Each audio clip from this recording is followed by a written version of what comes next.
एक युवक बहुत ही महत्वाकांक्षी था। उसके बड़े बड़े सपने थे।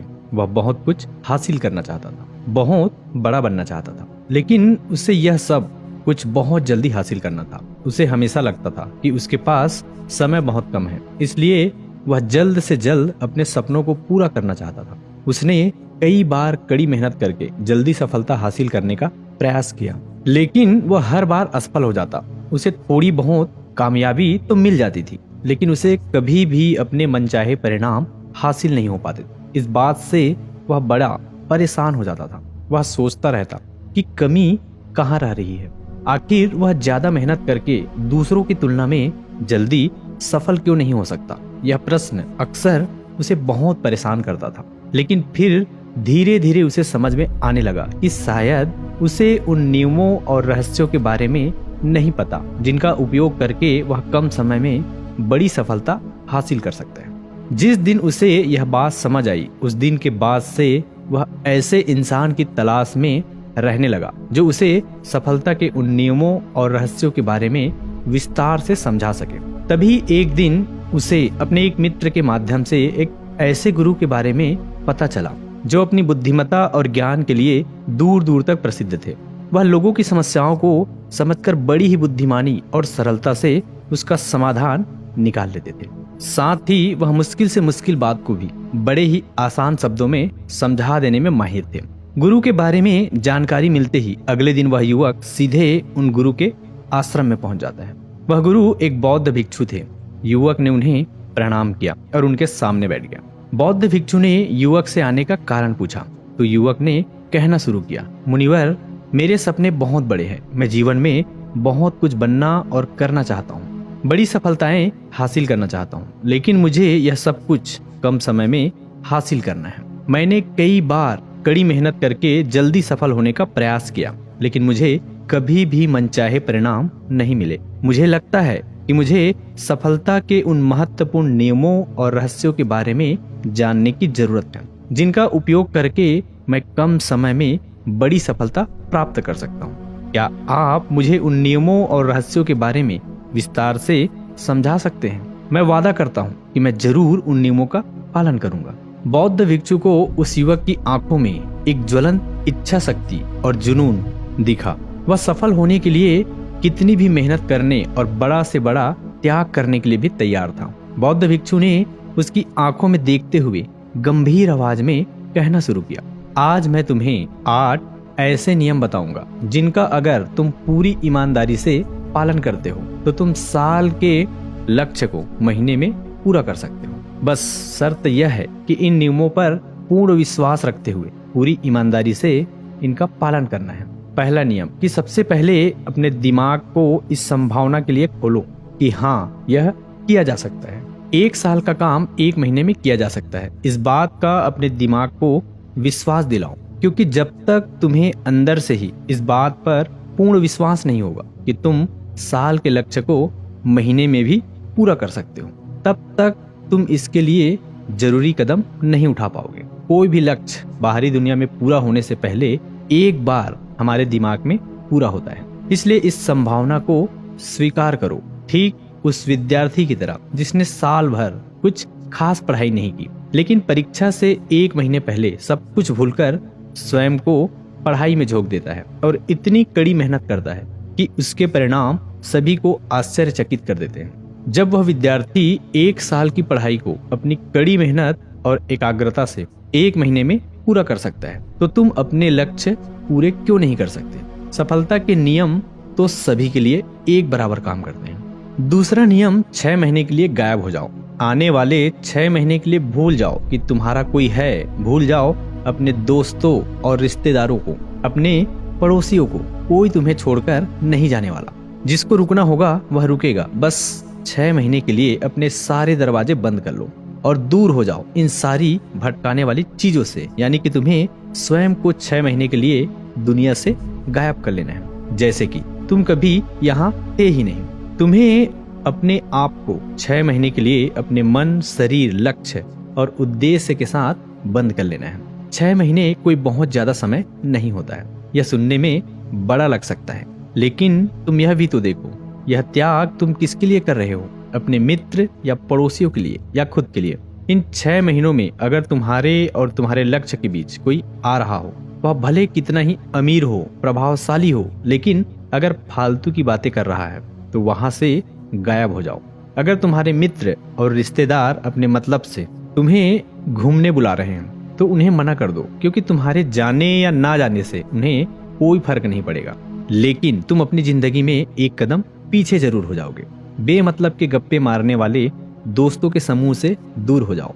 समय बर्बाद करने वाले लोगों से मतलब रखना बंद कर दो। अगर थोड़े रिश्ते खराब होते हैं तो होने दो। अपने नींद और ऊर्जा को दूसरे लोगों पर बर्बाद करना बंद कर दो। एकदम स्वार्थी बन जाओ। सिर्फ अपने बारे में सोचो, अपने लक्ष्य, उद्देश्य, योजना और परिवार के बारे में बस। और जो भी चीज तुम्हें इनसे दूर ले जा रही है, उन सब विचारों को अपने दिमाग में जला दो। तीसरा नियम, एक सही गुरु की तलाश करो। अगर तुम्हें किसी काम में जल्दी सफल होना है और उसके शीर्ष पर पहुंचना है तो तुम्हें अपना समय उस काम का साधारण ज्ञान रखने वाले लोगों के साथ बर्बाद नहीं करना चाहिए, बल्कि तुम्हें तो सीधा उस इंसान के पास जाना चाहिए जो पहले से ही उस काम के शिखर पर है, क्योंकि वही इंसान तुम्हें सबसे अच्छे से सिखा सकता है कि शीर्ष तक कैसे पहुंचना है। उसने उन सारी मुश्किलों और बाधाओं का सामना कर रखा है जिनका तुम भविष्य में सामना करोगे, इसलिए वह अपने अनुभवों से तुम्हें ऐसी बातें सिखा सकता है जिसे स्वयं सीखने में तुम्हें अपना बहुत सारा समय खर्च करना पड़ेगा। तो साल के लक्ष्य को महीने में पूरा करने के लिए तुम्हें अपने क्षेत्र के सबसे सफल लोगों में से एक को अपना गुरु, अपना मार्गदर्शक बनाना पड़ेगा। दोस्तों, चाहे पैसा हो या सफलता, दोनों को स्पीड से हासिल किया जा सकता है। बस इसके लिए सही गाइडेंस, फोकस और मेहनत की जरूरत है। चौथा नियम, एक स्पष्ट और निश्चित लक्ष्य तय करो। निश्चित कर लो कि तुम्हें क्या और कितने समय में हासिल करना है। तुम्हारा लक्ष्य स्पष्ट रूप से तुम्हारे पास लिखा हुआ होना चाहिए। भले ही कितने ही होशियार हो, कितने ही बुद्धिमान हो, कितना भी तेज तुम्हारा दिमाग हो, लेकिन अगर तुम्हारे पास एक स्पष्ट लक्ष्य नहीं है और तुम अपने लक्ष्य की तरफ रोज मेहनत नहीं कर रहे हो तो बड़ी सफलता तुम्हें कभी नहीं मिल सकती। सफलता के लिए एक स्पष्ट लक्ष्य का होना सबसे जरूरी है। मानवीय स्वभाव के बारे में एक बात है कि अगर तुम्हारा लक्ष्य बहुत ज्यादा आसान होगा तो तुम उसे हल्के में छोड़ दोगे, और अगर तुम्हारा लक्ष्य बहुत ज्यादा मुश्किल होगा तब भी तुम उसे असफल होने के डर से छोड़ दोगे। इसलिए लक्ष्य ऐसे होने चाहिए जो मुश्किल तो हो लेकिन उन्हें पूरा किया जा सके। अगली बात, तुम्हारे जीवन के लक्ष्य यानी प्राथमिकताएं 3 से ज्यादा नहीं होनी चाहिए। अगर तुम्हारी 3 से ज्यादा प्राथमिकताएं हैं, यानी 6-7 ऐसे काम हैं जो तुम्हें लगता है सारे बराबर जरूरी है, सारे करना जरूरी है, तब उनमें से एक भी ऐसा काम नहीं है जो सच में जरूरी है। 3 से ज्यादा प्राथमिकताएं होने का मतलब है कि एक भी ढंग की प्राथमिकता नहीं है। प्राथमिकता का मतलब होता है उद्देश्य, यानी जो है बस यही है, और इतने समय में ही कोई उद्देश्य नहीं, मतलब भटका हुआ, दुखी और अस्त व्यस्त जीवन। उद्देश्य मतलब मजा क्या चाहिए। पता है तुम्हें, अगर किसी इंसान के पास कोई लक्ष्य ही नहीं है तो वह हमेशा भटकता ही रहेगा। ज्यादातर लोगों की जिंदगी का नियम बड़ा अजीब है। उनको नहीं पता कि उन्हें क्या चाहिए और वह बस लगे हुए हैं। इसलिए अगर तुम्हें साल का लक्ष्य महीने में हासिल करना है तो तुम्हारा लक्ष्य तुम्हारे दिमाग में स्पष्ट रूप से अंकित होना चाहिए। 5वां नियम, लक्ष्य को पाने के लिए एक विस्तृत योजना बनाओ। देखो कि तुम्हारे लक्ष्य को हासिल करने के लिए 3 सबसे जरूरी काम क्या है, उनका पता लगाओ और फिर उन कामों को आगे छोटे छोटे हिस्सों में बांट लो। अपने महीनों के लक्ष्य को दिनों में, हफ्तों और महीनों में बांट लो, और यह निश्चित करो कि तुम हर दिन अपने उस बांटे हुए काम को पूरा कर रहे हो। इसके साथ ही तुम्हारे पास 3 ऐसे ठोस कारण होने चाहिए कि तुम्हें यह लक्ष्य क्यों हासिल करना है। याद रखो, जितना ज्यादा मजबूत तुम्हारा कारण होगा उतना ही ज्यादा संभावना है कि तुम्हारा लक्ष्य हासिल हो जाएगा। हर दिन उस लक्ष्य को पूरा होता हुआ देखो और महसूस करो कि जब तुम उस लक्ष्य को हासिल कर लो तो कैसा महसूस करोगे। उसे महसूस और अनुभव करने की कोशिश करो। साथ ही यह प्रश्न भी अपने से पूछना जरूरी है कि तुम्हारा जो लक्ष्य है उसे पूरा करने के लिए क्या क्या करना जरूरी है और क्या क्या छोड़ना पड़ेगा। तुम्हें अपने लक्ष्य के बारे में यह अंदाजा भी जरूर होना चाहिए कि तुम्हारा लक्ष्य कितना मुश्किल है तुम्हें अपने लक्ष्य को हासिल करने के लिए कितनी मेहनत करनी पड़ेगी, कितना त्याग करना पड़ेगा, इस बात का भी तुम्हें अंदाजा होना चाहिए। छठा नियम, स्वयं के अंदर प्रबल एकाग्रता और अनुशासन विकसित करो।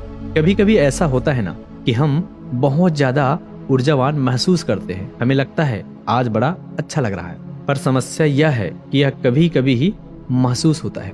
याद करो उस दिन के बारे में जिस दिन तुम बहुत ज्यादा एकाग्र थे, बहुत ज्यादा काम करने का मन कर रहा था, तुम्हारे अंदर यह नहीं आ रहा था कि मैं कल से करूंगा। एक उत्साह था, तुम्हारे अंदर एक ऊर्जा थी। सोचो अगर तुम्हारे साथ यह हर रोज होने लगे तो तुम अपनी जिंदगी में क्या कुछ हासिल नहीं कर सकते। आलस, थकान, काम में मन न लगना, ध्यान भटकना, हार मानने का मन करना, बार बार काम को बदलना, यह सब ना हो, इसलिए तुम्हारा ध्यान होना चाहिए। अपनी ऊर्जा नियंत्रण पर हमें हर दिन एक निश्चित मात्रा में ऊर्जा मिलती है, इसीलिए इसका सही से उपयोग करना सीखो। अपना सबसे अच्छा समय जब तुम जोश में होते हो, उस समय सिर्फ वह करो जो तुम्हारे लिए सबसे ज्यादा जरूरी है। बाकी दुनिया की बातें सब बाद में। पहले दिन जिस काम को जितने समय में कर सकते थे, प्रयास करो अगली बार उसे और कम समय में कर सको। कष्ट को झेलो, तुम्हारा शरीर और दिमाग एक समय के बाद उसे स्वीकार कर लेंगे। फिर एक दिन मजाक हो जाएगा। करना जो लक्ष्य तुम्हें पाना है, उसे पाने में अगर कोई चीज रोके या बाधा बने तो उसे छोड़ दो, उससे किनारा कर लो या टाल दो कि इसे बाद में करेंगे। जब हम ऊर्जावान, उत्साहित और एकाग्र महसूस कर रहे होते हैं, तब हम 10 घंटे के काम को 1 घंटे में ही पूरा कर सकते हैं। और अगर यही ऊर्जा और एकाग्रता तुम्हारे अंदर हमेशा बनी रही तो तुम 10 साल के लक्ष्य को 10 महीने में भी पूरा कर सकते हो। दुनिया में जितने भी मजे बने हैं, कामयाब लोग इन सबको नजरअंदाज कर लेते हैं और वह मजा ढूंढते हैं अपने काम में। बड़े से बड़े कामयाब लोगों के पास में उन्होंने कितना लगातार एक ही काम को किया, इसकी कहानी होती है, ना कि कितना उनको ज्ञान था। इसकी कहानी होती है, तुम किसी भी सफल इंसान को देख लो, उसके काम गिने जाते हैं, उसका ज्ञान नहीं। ज्ञान बहुत बहुत लोगों के पास होता है, लेकिन लगातार काम बहुत ही कम लोग कर पाते हैं। कहने का मतलब है कि ज्ञान के साथ मेहनत और अनुशासन बहुत जरूरी है। दुनिया में ज्यादातर इसी बात के उदाहरण मिलेंगे कि कम ज्ञान रखने वाले अक्सर ज्यादा ज्ञान रखने वाले से आगे निकल जाते हैं, और इसकी वजह होती है निरंतरता, यानी लगातार प्रयास। कामयाबी ना ज्ञान की मोहताज है, ना तेज दिमाग की मोहताज है, न पैसों की, न जान पहचान की। यह कामयाबी गुलाम है लगातार प्रयास की, लगातार कर्म करते रहने की। बात जानकारी या ज्ञान की नहीं है, ज्ञान तो पूरी दुनिया ले रही है। बात उस ज्ञान को दूसरों से ज्यादा बुद्धिमान से उपयोग करने की है। पर लोग तो अपने दिमाग में पड़े ज्ञान का इस्तेमाल ही नहीं कर रहे हैं। ज्ञान लेकर बैठे हैं, कर कुछ नहीं रहे। दुनिया में सफल और अमीर वह लोग बने हैं जिन्होंने ज्ञान मिलने पर उस पर काम शुरू किया, ना कि वह लोग जो कि ज्ञानी हैं। मेहनत हमेशा एक बुद्धिमान इंसान को पीछे छोड़ देती है। जब बुद्धि वाला इंसान मेहनत नहीं करता, एक मूर्ख इंसान लगातार अपनी मेहनत और प्रयास से एक प्रतिभाशाली आलसी व्यक्ति को बड़ी आसानी से हरा सकता है। अफसोस, बड़ी कामयाबी के लिए ध्यान चाहिए, ज्ञान नहीं। ज्ञान तो ले सकते हैं, लेकिन भटके हुए मन को लगाना सबसे मुश्किल होता है। दूसरी चीज है अनुशासन और काम को समय पर करना। इस दुनिया में सबसे ज्यादा सपने काम को टालने की आदत है। इस टालने की आदत ने ना जाने कितने लोगों को बुढ़ापे में यह पछतावा करवाया है कि काश मैं एक कोशिश और कर लेता। तो साल के लक्ष्य को महीने में प्राप्त करने के लिए गहन एकाग्रता और अनुशासन का होना बेहद जरूरी है। 7वां नियम, उत्तरदायित्व लो और जवाबदेह बनो। अपने काम की व्यक्तिगत जिम्मेदारी लो और उसके प्रति जवाबदेह रहो। किसी एक ऐसे इंसान को ढूंढो जिसके प्रति तुम जवाबदेह बन सकते हो, जिससे अगर तुम किसी काम को करने का वादा करते हो तो वह तुमसे उस काम के पूरा होने या ना होने पर प्रश्न कर सके और तुम्हें उसे उत्तर देना पड़े। ऐसी उत्तरदायित्व और जवाबदेही तुम्हें तुम्हारे लक्ष्य से भटकने नहीं देती और तुम्हें समय पर काम पूरा करने के लिए मजबूर करती है। वह व्यक्ति जिसके प्रति तुम जवाबदेह रहोगे वह तुम्हारे माता पिता या गुरु कोई भी हो सकते हैं। 8वां नियम, लगातार सीखते रहना और नई चीजों को अपनाना। अगर तुम्हारा लक्ष्य बहुत बड़ा है तो ऐसा नहीं होगा कि तुमने लक्ष्य बनाया और वो तुम्हारी योजना अनुसार पूरा हो जाएगा। तुम रोज मेहनत करते रहोगे और आगे बढ़ते रहोगे। ऐसा नहीं होगा। रास्ते में कई सारे उतार चढ़ाव आते रहेंगे। कई बार तुम मेहनत करोगे, तुम्हें कुछ अच्छे परिणाम मिलेंगे, फिर तुम मेहनत करते रहोगे लेकिन तुम्हें परिणाम नहीं मिलेंगे। तुम नीचे आओगे, ऐसे ही फिर ऊपर जाओगे और ऐसा ही कई बार होता रहेगा। तब जाकर तुम्हारा दिमाग, तुम्हारा शरीर और तुम्हारा विश्वास यह चीज स्वीकार कर पाएंगे कि हाँ, मुश्किलों के बाद भी तुम बड़ी सफलता प्राप्त कर सकते हो। बात बहुत ही साधारण है। बदलाव प्रकृति का नियम है, इसलिए लगातार नया सीखते जाओ। अपने पुराने बेकार विश्वासों को तोड़ते जाओ और समय के अनुसार नई चीजों और नए तरीकों को अपनाते जाओ। इतना कहने के बाद बौद्ध भिक्षु ने अपनी बात समाप्त की। अब उस युवक को समझ आ चुका था कि उसे जल्दी सफलता हासिल करने के लिए क्या क्या करना है। उसने इस जानकारी के लिए बौद्ध भिक्षु का धन्यवाद किया और वहां से चला गया। दोस्तों, कैसी लगी यह कहानी आपको? कमेंट सेक्शन में जरूर बताना और अगर अच्छी लगी हो तो इस चैनल को सब्सक्राइब करके नोटिफिकेशन बेल को जरूर ऑन कर देना ताकि कोई भी ऐसी ज्ञानवर्धक कहानी जब हमारे चैनल पर पोस्ट हो तो आपको तुरंत नोटिफिकेशन पहुंच जाए। तो मिलते हैं किसी अगली कहानी में। तब तक के लिए अपना ख्याल रखिए। जय हिंद, जय भारत।